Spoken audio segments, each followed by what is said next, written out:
Later, Cutter learned that the woman who had so unexpectedly descended upon him was indeed a nun. In fact, she was Sister Mary John, the mother assistant of the Ursuline community, which operated the Mount Benedict School for Girls. Her bedraggled appearance and nervous disorder were, the Mother Superior later explained, the symptoms of a brain fever brought on by the suffocating heat and the stress of the heavy academic workload. Following her return to the convent, Sister Mary John's condition was reported as significantly improved under the care of the Ursuline sisters. Before long, however, Charlestown bristled with rumors. A girl had tried to escape from the nuns at Mount Benedict, but had been captured and was imprisoned at the Catholic school. Several daily newspapers ran sensational stories about the mysterious lady who was held against her will, maybe tortured, perhaps even murdered by the Catholics.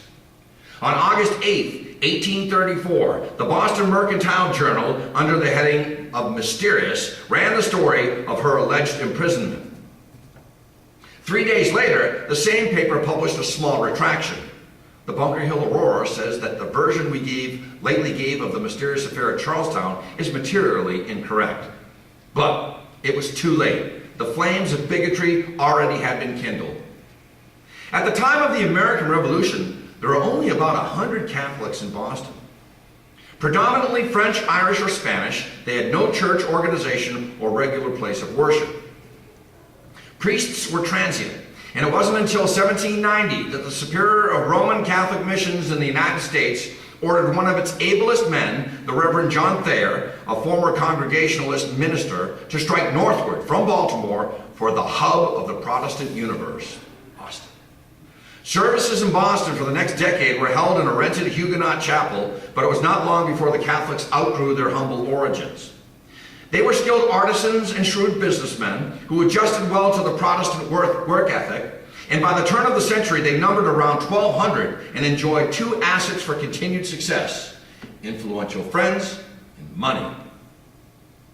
In 1799 they commissioned Charles Bulfinch, fresh from his work as chief architect of the Massachusetts State House, to build their exquisite cathedral. In 1808, even Rome began to take notice, and Pope Pius VII designated Boston an episcopal see. So by 1820, it seemed natural that the Catholic community should have an elegant school for girls. The Ursuline curriculum included basic courses in plain and ornamental writing, arithmetic, geometry, chemistry, and botany, natural and moral philosophy, rhetoric, logic, and the use of the globes were also taught, along with ornamental needlework, japanning, and drawing in all its varieties. And finally, almost as an afterthought, for an additional $20, students could attend to cookery. Established in 1820 on Franklin Street, the first Ursuline school prospered so quickly that in 1826, the Mother Superior, Sister Mary Edmund St. George, moved her community to a larger building in Charlestown at the foot of Plowed Hill, which ironically was directly across from Bunker Hill. The name of the property was changed to Mount Benedict after the presiding bishop, and construction began on the new convent school. The completed building was, for the 1830s, most elaborate. It was a brick structure 80 feet long and 3 stories high, with wings on either side, an enclosed courtyard, and terraced gardens. Years later, Louise Whitney, a student at Mount Benedict, recalled that nearly the whole of Mount Benedict was enclosed for the use of the convent. There was a lodge, a bishop's house, several terraced walks, and grounds tastefully laid out for the recreation of the pupils. No such elegant and imposing building had ever been erected in New England for the education of girls.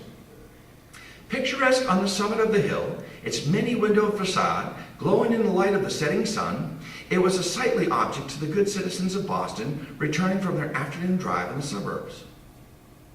Unfortunately, the good citizens of Boston were not the only ones eyeing the new building.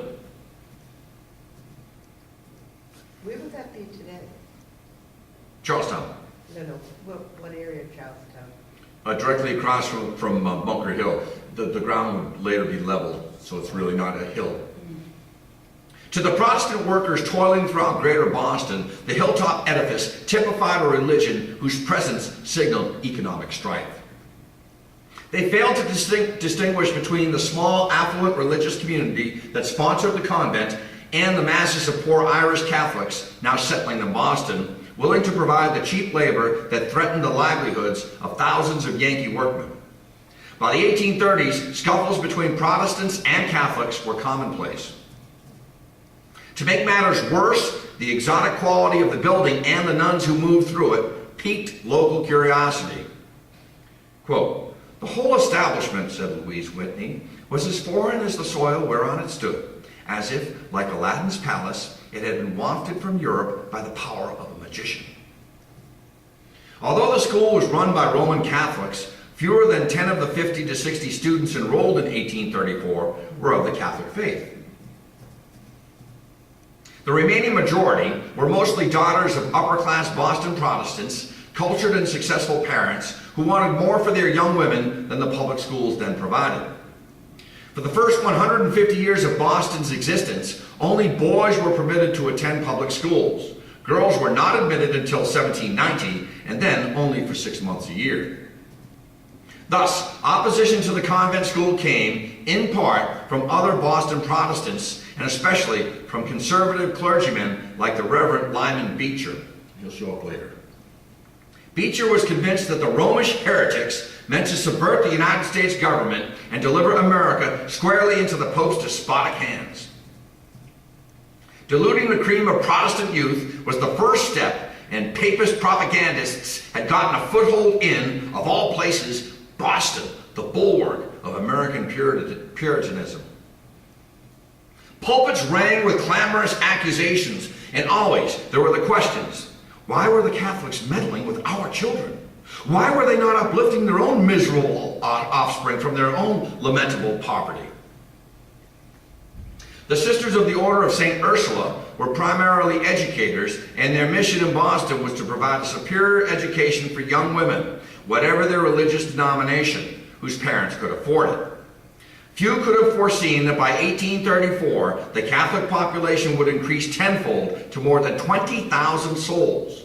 So you're talking just about 60 years ago from the American Revolution, where there were only 100, to 20,000. And most of them were indigent and uneducated, very poor.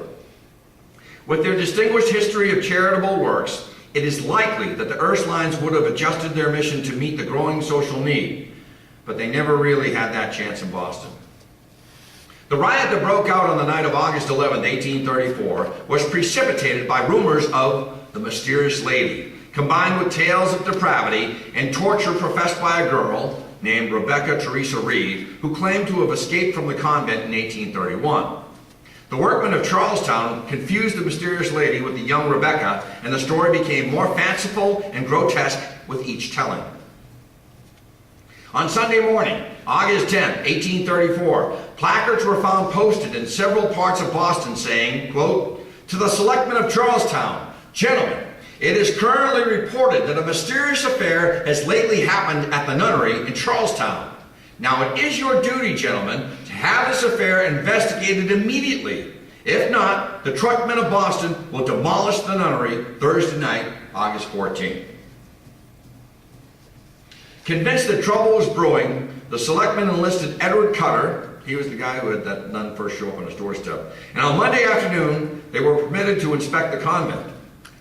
Their guide was none other than Sister Mary John, the mysterious lady herself, who had now happily recovered from her brain fever, her disorientation.